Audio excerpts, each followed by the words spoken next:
It's Alexander Manenko and POS Technology. We want to present our solution. It is called Docking Station PT2200. What is Docking Station? It's a device which allows a tablet to communicate with various peripheral devices. Here on the back side we have additional ports like 4 USB ports, one RS-232 port, Ethernet port. You can connect your tablet by USB connection. Here we have SM-POS application software. It's application for cashier's workplace, and here a USB interface scanner. And how the cashier work? There are some goods.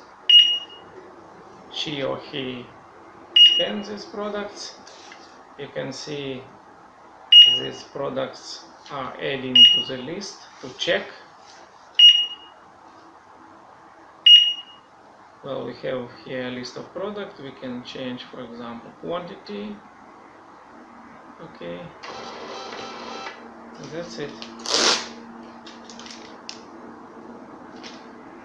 So please welcome to our website